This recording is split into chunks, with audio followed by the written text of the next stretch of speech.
लीजिए सुनिए प्रेमचंद की लिखी कहानी मंदिर। वाचन समीर गोस्वामी का है। मात्र प्रेम तुझे धन्य है। संसार में और जो कुछ है मिथ्या है, निस्सार है। मात्र प्रेम ही सत्य है, अक्षय है, अनश्वर है।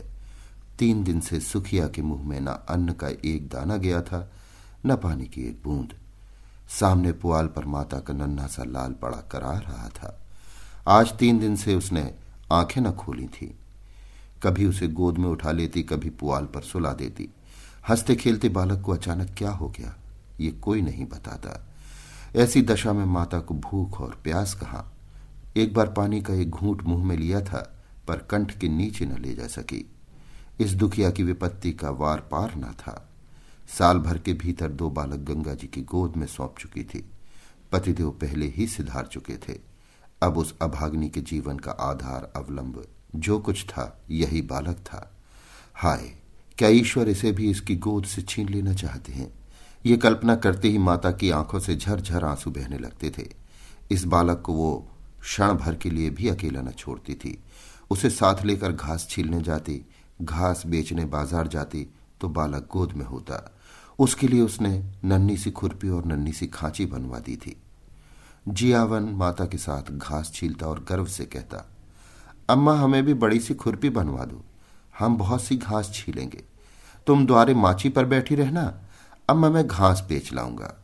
मां पूछती, मेरे लिए क्या क्या लाओगे बेटा।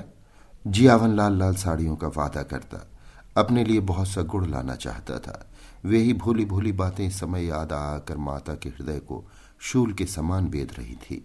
जो बालक को देखता यही कहता कि किसी की डीठ है, पर किसकी डीठ है।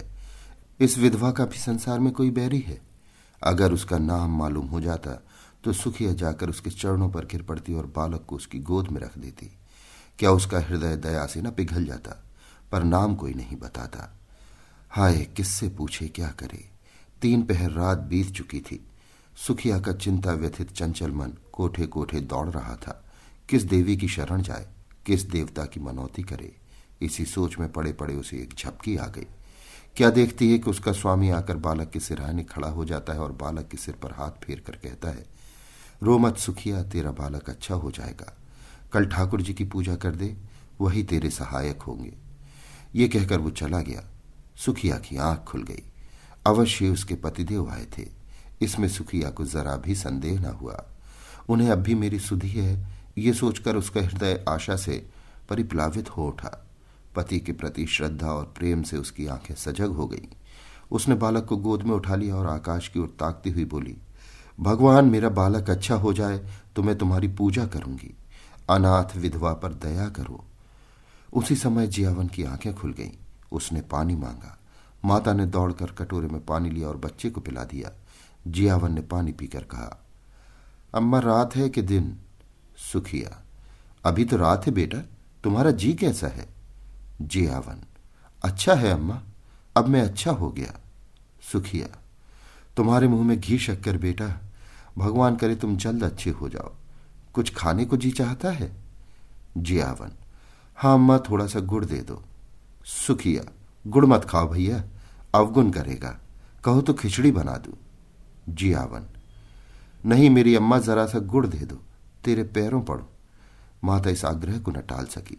उसने थोड़ा सा गुड़ निकालकर जियावन के हाथ में रख दिया और हाड़ी का ढक्कन लगाने जा रही थी कि किसी ने बाहर से आवाज दी।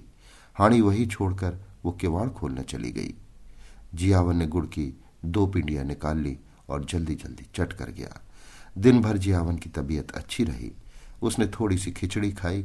2-1 बार धीरे धीरे द्वार पर भी आया और हमजोलियों के साथ खेल न सकने पर भी उन्हें खेलते देखकर उसका जी बहल गया। सुखिया ने समझा बच्चा अच्छा हो गया। 2-1 दिन में जब पैसे हाथ आ जाएंगे तो वो एक दिन ठाकुर जी की पूजा करने चली जाएगी। जाड़े के दिन झाड़ू बहारू, नहाने धोने और खाने पीने में कट गए। मगर जब संध्या समय फिर जियावन का जी भारी हो गया, तब सुखिया घबरा उठी। तुरंत मन में शंका उत्पन्न हुई कि पूजा में विलंब करने से ही बालक फिर मुरझा गया है। अभी थोड़ा सा दिन बाकी था। बच्चे को लिटाकर वो पूजा का सामान तैयार करने लगी। फूल तो जमींदार के बगीचे में मिल गए। तुलसी दल द्वार ही पर था, पर ठाकुर जी के भोज के लिए कुछ मिष्ठान तो चाहिए, नहीं तो गांव वालों को बांटे की क्या, चढ़ाने के लिए कम से कम एक आना तो चाहिए। सारा गांव छान आई, कहीं पैसे उधार न मिले।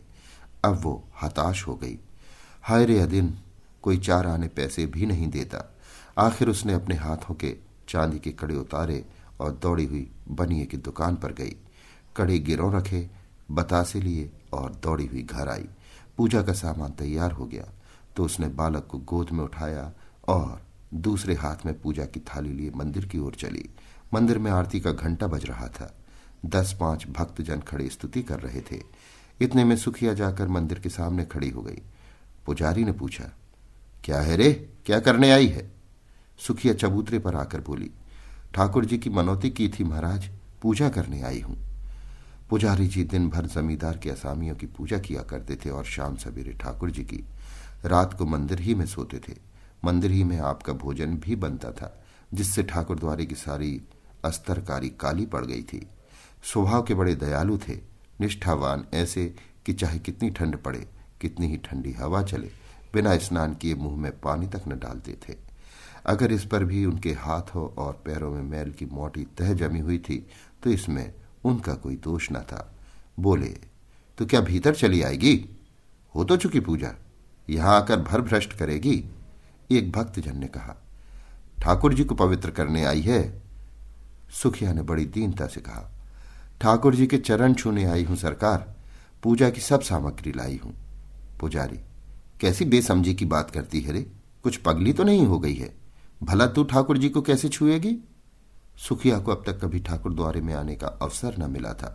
आश्चर्य से बोली, सरकार वो तो संसार के मालिक है, उनके दर्शन से तो पापी भी तर जाता है, मेरे छूने से उन्हें छूत लग जाएगी?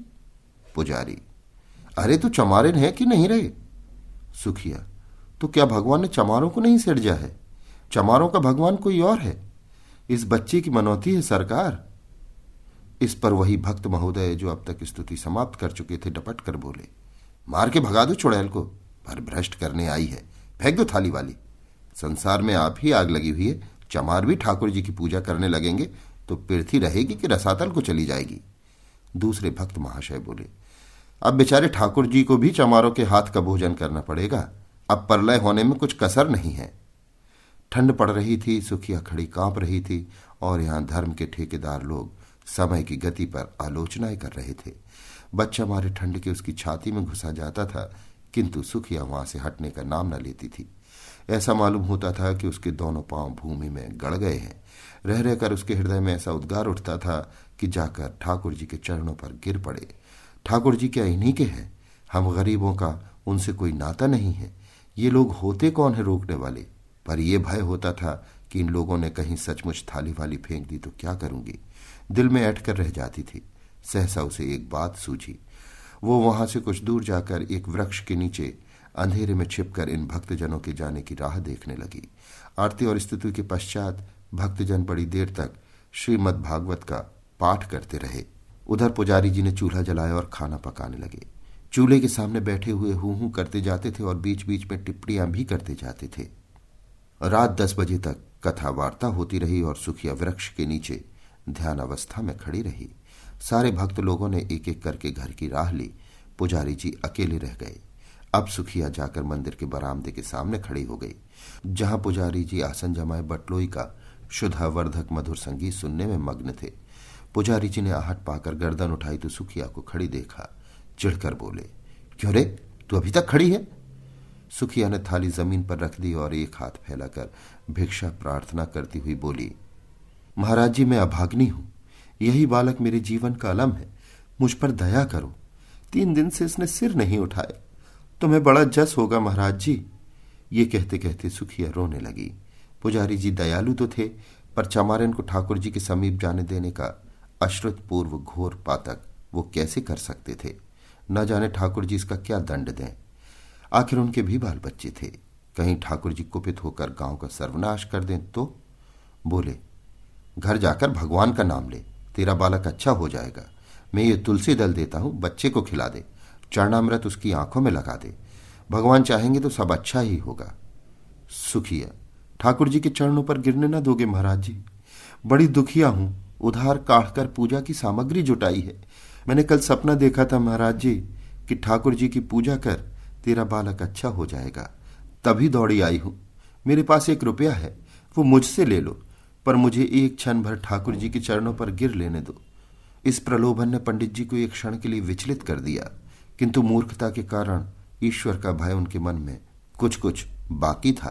संभल कर बोले, अरे पकली, ठाकुर जी भक्तों के मन का भाव देखते हैं कि चरण पर गिरना देखते हैं। सुना नहीं है, मन चंगा तो कठौती में गंगा।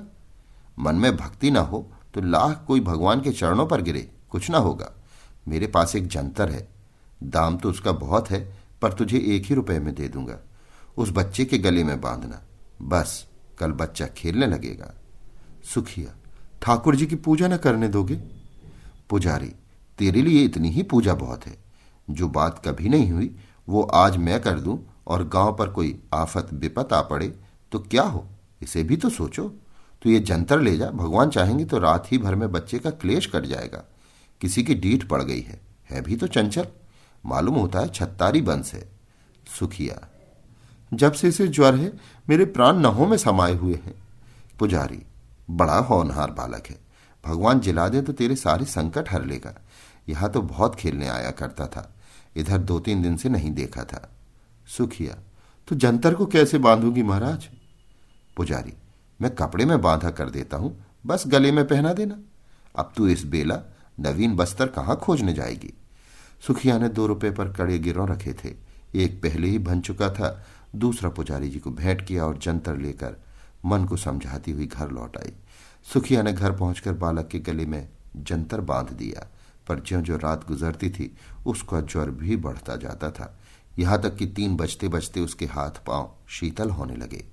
तब वो घबरा उठी और सोचने लगी, हाय, मैं व्यर्थ ही संकोच में पड़ी रही और बिना ठाकुर जी के दर्शन किए चली आई। अगर मैं अंदर चली जाती और भगवान के चरणों पर गिर पड़ती तो कोई मेरा क्या कर लेता। यही ना होता कि लोग मुझे धक्के देकर निकाल देते, शायद मारते भी, पर मेरा मनोरथ तो पूरा हो जाता।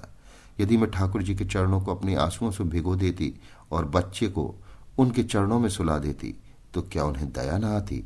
वो तो दयामय भगवान है, दीनों की रक्षा करते हैं, क्या मुझ पर दया न करते? ये सोचकर सुखिया का मन अधीर हो उठा। नहीं, अब विलंब करने का समय न था।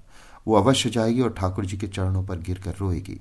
उस अबला के आशंकित हृदय का अब इसके सिवा और कोई अवलंब, कोई आसरा न था। मंदिर के द्वार बंद होंगे तो वो ताले तोड़ डालेगी। ठाकुर जी क्या किसी के हाथों बिक गए हैं कि कोई उन्हें बंद कर रखे? रात के 3 बज गए थे। सुखिया ने बालक को कंबल से ढांप कर गोद में उठाया, एक हाथ में थाली उठाई और मंदिर की ओर चली। घर से बाहर निकलती ही शीतल वायु के झोंकों से उसका कलेजा कांपने लगा। शीत से पांव शिथिल हुए जाते थे। उस पर चारों ओर अंधकार छाया हुआ था। रास्ता 2 फरलांग से कम न था। पगडंडी वृक्षों के नीचे नीचे गई थी। कुछ दूर दाहिनी ओर एक पोखरा था, कुछ दूर बांस की कोठियां। पोखरे में एक धोबी मर गया था और बांस की कोठियों में चुड़ैलों का अब था। बाईं ओर हरे भरे खेत थे, चारों ओर सनसन हो रहा था। अंधकार साए साए कर रहा था। सहसा गीदड़ों ने कर्कश स्वर में हुआ हुआ करना शुरू किया। हाय, अगर कोई उसे 1 लाख रुपया देता तो भी इस समय वो यहां न आती, पर बालक की खातिर सारी शंकाओं को दबाए हुए थी। हे भगवान, अब तुम्हारा ही आसरा है। ये जपती हुई वो मंदिर की ओर चली जा रही थी। मंदिर के द्वार पर पहुंचकर सुखिया ने जंजीर टटोल कर देखी, ताला पड़ा हुआ था। पुजारी जी बरामदे में मिली हुई कोठरी में किवाड़ बंद किए सो रहे थे। चारों ओर अंधेरा छाया हुआ था। सुखिया चबूतरे के नीचे से एक ईंट उठा लाई और जोर जोर से ताले पर पटकने लगी। उसके हाथों में न जाने इतनी शक्ति कहां से आ गई थी। 2 ही 3 चोटों में ताला और ईंट दोनों टूटकर चौखट पर गिर पड़े। सुखिया ने द्वार खोल दिया और अंदर जाना ही चाहती थी कि पुजारी किवाड़ खोलकर हड़बड़ाए हुए बाहर निकले और चोर चोर का गुल मचाते हुए गांव की ओर दौड़े। जाड़ों में प्रायः पहर रात रहे ही लोगों की नींद खुल जाती है। ये शोर सुनते ही कई आदमी इधर उधर से लालटेनें लिए हुए निकल पड़े और पूछने लगे, कहाँ है, किधर गया? पुजारी, मंदिर का द्वार खुला पड़ा है, मैंने खटखट की आवाज सुनी। सहसा सुखिया बरामदे से निकलकर चबूतरे पर आई और बोली, चोर नहीं है, मैं हूं। ठाकुर जी की पूजा करने आई थी, अभी तो अंदर गई भी नहीं, मार हल्ला मचा दिया। पुजारी ने कहा, अब अनर्थ हो गया। सुखिया मंदिर में जाकर ठाकुर जी को भ्रष्ट कराई। फिर क्या था, कई आदमी झल्लाए हुए लपके और सुखिया पर लात और घूंसों की मार पड़ने लगी। सुखिया एक हाथ से बच्चे को पकड़े हुए थी और दूसरे हाथ से उसकी रक्षा कर रही थी। एकाएक बलिष्ठ ठाकुर ने उसे इतनी जोर से धक्का दिया कि बालक उसके हाथ से छूटकर जमीन पर गिर पड़ा, मगर वो न रोया, न बोला, न सांस ली। सुखिया भी गिर पड़ी। संभल कर बच्चे को उठाने लगी तो उसके मुख पर नजर पड़ी। ऐसा जान पड़ा मानो पानी में परछाई हो। उसके मुंह से एक चीख निकल गई। बच्चे का माथा छूकर देखा, सारी देह ठंडी हो गई थी। एक लंबी सांस खींचकर वो उठ खड़ी हुई। उसकी आंखों में आंसू न थे। उसका मुख क्रोध की ज्वाला से तमतमा उठा। आंखों से अंगारे बरसने लगे। दोनों मुट्ठियां बंध गईं। दांत पीसकर बोली, पापियों, मेरे बच्चे के प्राण लेकर दूर क्यों खड़े हो? मुझे भी अभी क्यों नहीं उसी के साथ मार डालते? मुझे छू लेने से ठाकुर जी को छूत लग गई। पारस को छूकर लोहा सोना हो जाता है, पारस लोहा नहीं हो जाता। मेरे छूने से ठाकुर जी अपवित्र हो जाएंगे। मुझे बनाया तो छूत नहीं लगी। लो, अब कभी ठाकुर जी को छूने नहीं जाऊंगी। ताले में बंद रखो, पहरा बैठा दो। हाय, तुम्हें दया छू भी नहीं गई। तुम इतने कठोर हो, बाल बच्चे वाले होकर भी तुम्हें एक अभागिन माता पर दया ना आई। जिस पर धर्म के ठेकेदार बनते हो। तुम सबके सब हत्यारे हो, निपट हत्यारे हो। डरो मत, मैं थाना पुलिस नहीं जाऊंगी। मेरा न्याय भगवान करेंगे। अब उन्हीं के दरबार में फरियाद करूंगी। किसी ने चू ना की, कोई मिनमिने आया तक नहीं। पाषाण मूर्तियों की भांति सबके सब सिर झुकाए खड़े रहे। इतनी देर में सारा गांव जमा हो गया था। सुखिया ने एक बार फिर बालक के मुंह की ओर देखा। मुंह से निकला, हाय मेरे लाल। फिर वो मूर्छित होकर गिर पड़ी। प्राण निकल गए। बच्चे के लिए प्राण दे दिए। माता, तू धान्य है। तुझ जैसी निष्ठा, तुझ जैसी श्रद्धा, तुझ जैसा विश्वास देवताओं को भी दुर्लभ है। अभी आप सुन रहे थे प्रेमचंद की लिखी कहानी मंदिर। वाचन समीर गोस्वामी का था। Ace is the place with the helpful hardware, folks. Ace is the only national retailer that carries Benjamin Moore paint, which means the paint you trust and a huge selection of colors are right in your neighborhood. And this Saturday only, you can pick up a free sample of Benjamin Moore at your local Ace. It's a great way to explore quality colors and find the perfect one for your place. So if you're looking for award-winning service and a new look for your home, look no further than Benjamin Moore paint at Ace. Offer valid August 1st for Ace Rewards members. Limit 1 at participating stores while supplies last.